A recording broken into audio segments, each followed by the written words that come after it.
We're checking out this M. Rosenfeld hookah pump. So this pump will hook up to the hose on your hookah and it'll draw for you. So you'll put your tobacco in the bowl, you'll put your charcoal in the heat source.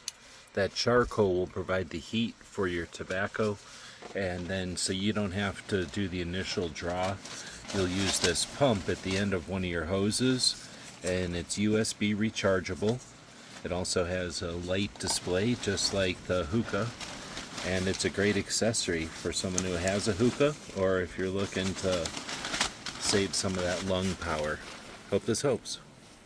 I want to thank them for sending us this one to check out.